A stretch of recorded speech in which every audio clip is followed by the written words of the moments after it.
चैत्र मास की पावन बेला में आप सभी को हृदय से मंगलमय शुभकामनाएं।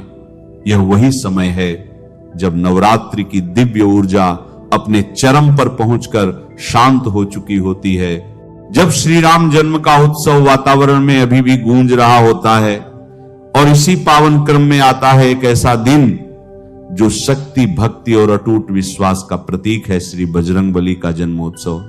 कहते हैं कि अगर इस दिन की महिमा को समझ लिया जाए तो जीवन की कई उलझनें स्वयं ही सुलझने लगती हैं। यह केवल एक तिथि नहीं बल्कि वह क्षण है जब पृथ्वी पर अद्भुत पराक्रम, असीम भक्ति और अटूट समर्पण का अवतरण हुआ था। श्री बजरंगबली का जन्मोत्सव वर्ष में 2 बार मनाया जाता है, लेकिन जो महिमा, जो प्रसिद्धि और जो आस्था चैत्र पूर्णिमा के दिन मनाए जाने वाले हनुमान जन्मोत्सव की है वह अद्वितीय है। हिंदू पंचांग के अनुसार जब नव वर्ष का आरंभ चैत्र मास से होता है, उसी मास की पूर्णिमा को यह दिव्य उत्सव मनाया जाता है।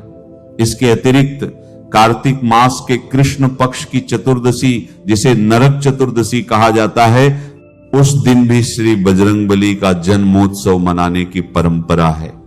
फिर भी चैत्र पूर्णिमा का यह दिन विशेष रूप से पूजनीय और अधिक प्रभावशाली माना गया है, क्योंकि इसी दिन को श्री हनुमान जी के प्रकट होने का प्रमुख अवसर माना जाता है। वर्ष 2026 में यह पावन उत्सव 2 अप्रैल गुरुवार के दिन आ रहा है। एक ऐसा दिन जब वातावरण स्वयं ही भक्ति में डूब जाता है। देश भर के मंदिरों में विशेष तैयारियां आरंभ हो जाती हैं। हर स्थान पर सफाई, सजावट और उत्सव का एक अलग ही रूप दिखाई देता है। यह केवल एक आयोजन नहीं बल्कि एक अनुभूति है जहां श्रद्धा अपने आप जागृत हो जाती है। इस दिन कई स्थानों पर नई प्रतिमाओं की स्थापना की जाती है, क्योंकि यह समय अत्यंत शुभ माना जाता है। जो लोग मंदिर निर्माण तो कर चुके होते हैं लेकिन प्रतिमा स्थापना का उचित समय प्रतीक्षा में रखते हैं, उनके लिए यह दिन एक स्वर्णिम अवसर बनकर आता है।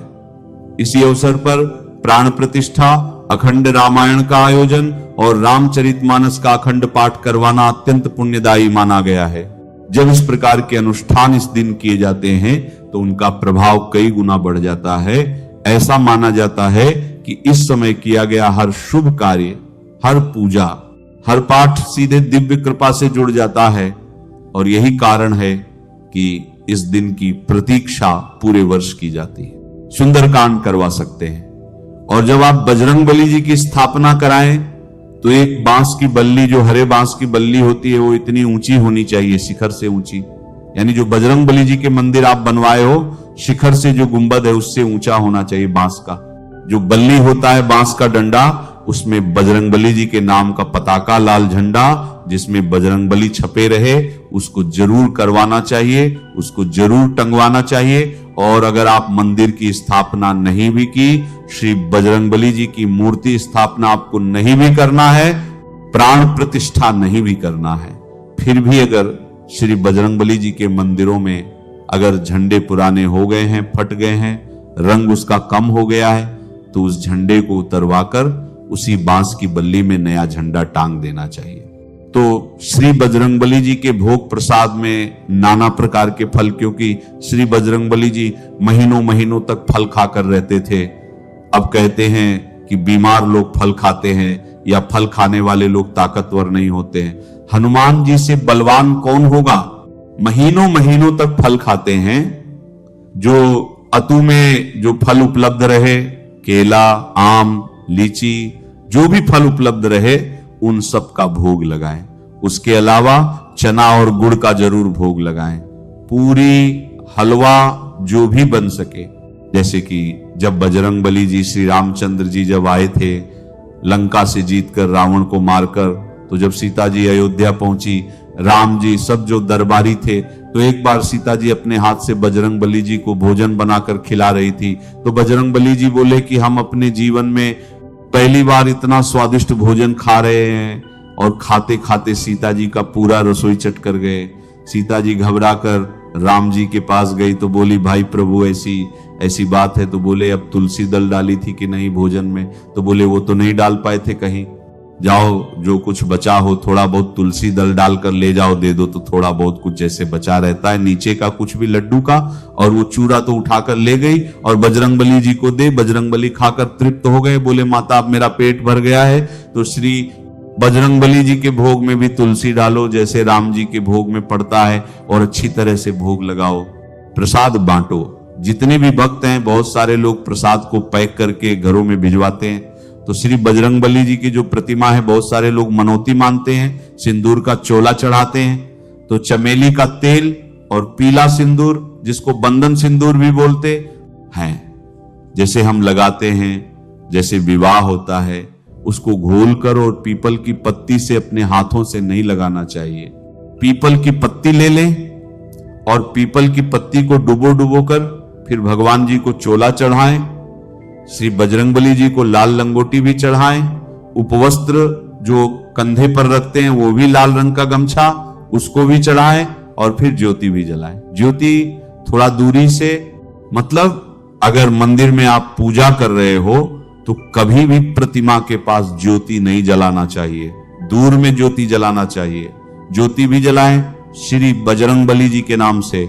और जब भी, जैसे कि आपको जो भी अनुष्ठान यानी जो भी आयोजन करना है वो रात्रि के समय करें। अगर मंदिरों में करना है, जैसे कि बहुत से लोगों को भाई दूर दराज जाना होता है, तो नहीं, घर के आयोजन जैसे घर के कीर्तन वगैरह करना है, कुछ सुंदरकांड, हनुमान चालीसा, हनुमान, ये सब चीजें करनी है, तो आप रात्रि को आयोजन करें अपने घर में। जैसा कि मैं पहले भी बता चुका हूं कि अमावस्या और पूर्णिमा दो ऐसी तिथि है कि इसमें जैसे अमावस्या, पूर्णिमा, संक्रांति, अक्षय तृतीया, आंवला, नवमी, ये सब जो तिथि हैं इतने ज्यादा फलदायी हैं कि इनमें किया हुआ जप, तप, दान, स्नान, मौन बहुत फल देता है। तो ये जो चैत्र महीना, जैसे बताता हूं कि चैत्र महीने में 15 दिन का मर्यादा काल था, फिर देवी दुर्गा जी का स्थापना हुआ, तो ये पूरा चैत्र महीना ही बहुत ही शक्तिशाली होता है पूजा पाठ के लिए। तो जो भी साधक होते हैं, जैसे मान लीजिए आपको किसी देवी देवता का मंत्र लेना है, सिद्ध करना है, तो ये पूर्णिमा में और पूर्णिमा के दिन रात्रि जो चंद्रमा निकल आते हैं, और खड़े चंद्रमा, यानी जब चंद्रमा के आप नीचे खड़े हो जाओ तो आपकी परछाई सिर्फ आप में ही रहे, यहां वहां नहीं। उस समय अगर कोई भी साधना आप करते हैं तो वह साधना अति शीघ्र सिद्ध हो जाती है।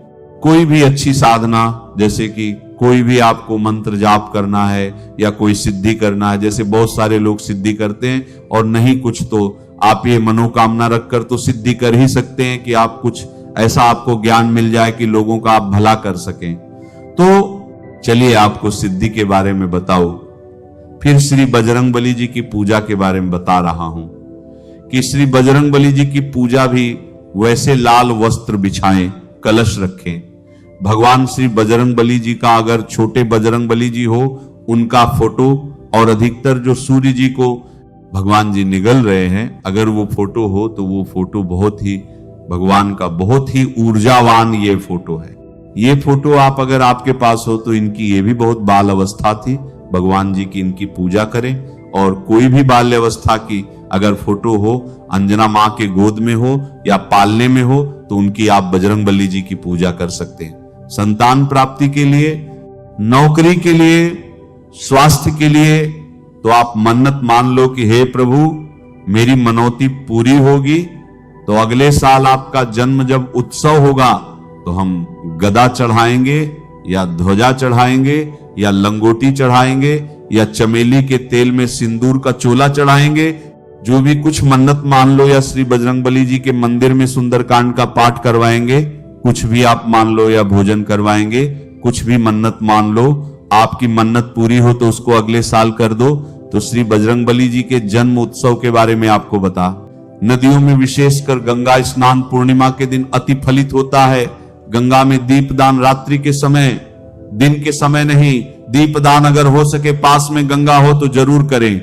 हम जब रामायण को देखते हैं, पढ़ते हैं, उस पर हम विचार करते हैं तो हमें सभी कुछ अच्छा लगता है, और हमें लगता है रामायण के हीरो श्री बजरंगबली जी हैं। जितने कठिन कार्य थे वो सब श्री बजरंगबली जी ने किया और इनके सिवाय हमको नहीं लगता कि और कोई कर भी सकता था।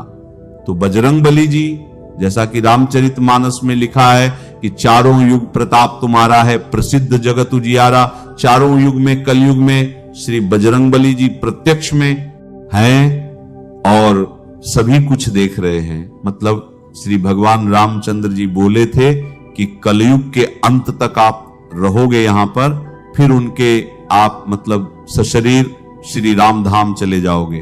तो बजरंगबली जी साक्षात अभी भी हैं, इसीलिए बजरंगबली जी की पूजा अत्यंत फलित होती है। जितने कठिन कार्य थे वो सब श्री बजरंगबली जी ने किया और इनके सिवाय हमको नहीं लगता कि और कोई कर भी सकता था। तो बजरंगबली जी, जैसा कि रामचरितमानस में लिखा है कि चारों युग प्रताप तुम्हारा है, प्रसिद्ध जगत उजियारा, चारों युग में कलयुग में श्री बजरंगबली जी प्रत्यक्ष में हैं और सभी कुछ देख रहे हैं। मतलब श्री भगवान रामचंद्र जी बोले थे कि कलयुग के अंत तक आप रहोगे यहां पर, फिर उनके आप मतलब सशरीर श्री राम धाम चले जाओगे। तो बजरंगबली जी साक्षात अभी भी हैं, इसीलिए बजरंगबली जी की पूजा अत्यंत फलित होती है, व्रत फलित होता है। बहुत सारे लोग पूजा व्रत करते हैं। पहले जब रामलीला होता था तो हम लोग बहुत ध्यान से चीजों को सुनते थे, देखते थे। तो उसमें भगवान जी का गाना भी गाते थे कि हनुमत बैठे रहो आसन पर जब तक कथा राम की हो, हनुमत बैठे रहो आसन पर जब तक कथा राम की हो। तो बीच बीच में गाना भी गाते आते थे। तो हम लोगों को याद है थोड़ा बहुत, जहां श्री राम कथा होती है वहां श्री बजरंगबली किसी न किसी रूप में आकर बैठते हैं। जैसे आप रामायण कराए, कुछ भी कराए, रामचरितमानस का अखंड रामायण कुछ भी, तो वहां श्री बजरंगबली जी आते ही आते हैं। इसीलिए कहा गया है कि जब भी आप धर्म का काम करो, कोई भी बूढ़ा बीमार कोई भी जीव आए तो उसको कभी धत्कारो मत, कभी डांटो मत, उनको भी कुछ खाने पीने की चीजें दो। पता नहीं किस रूप में आपके पास भगवान आए हैं। अब आप छोटी सी गलती करके जो महापुण्य कर रहे हो वो निष्फल कर दोगे। बिल्कुल धैर्य रखो, किसी को मत डांटो, कोई भी कभी भगवान बहुत कमजोर, बहुत ऐसे रूप बनाकर आएंगे कि लोग उनको डांट कर भगा दें। कभी मत भगाओ, विशेषकर अगर कोई धर्म का काम कर रहे हैं तो। श्री बजरंगबली जन्मोत्सव पूर्णिमा के दिन कोई भी सिद्धि प्राप्त कर सकते हैं। श्री बजरंगबली जी के संबंधित जनहित के लिए जो भी आपके पास फल, जो भी आपके पास प्रसाद हो, घर में हो सके, पूजा तो आप घर में कर लें। बहुत सारे लोग बोलते हैं कि हम मूर्ति ला लें घर में, हम फिर पूजा कर लें। मूर्ति वगैरह भगवान जी की घर में ना रखो, फोटो रख सकते हो। पंचमुखी हनुमान का फोटो घर में मत रखें। और हो सके तो मंदिर इसीलिए बने हैं कि जनसाधारण वहां पर जाकर पूजा करके चले आए। जो भी आपको चढ़ाना है वहां पर चढ़ा ले। तो आपको मैं श्री बजरंगबली के जन्म उत्सव के बारे में पूर्णतः बताया हूं। नमः शिवाय। श्री महालक्ष्मी नमः। नमो भगवते वासुदेवाय। जय मां सरस्वती। जय श्री कृष्ण। राधे राधे।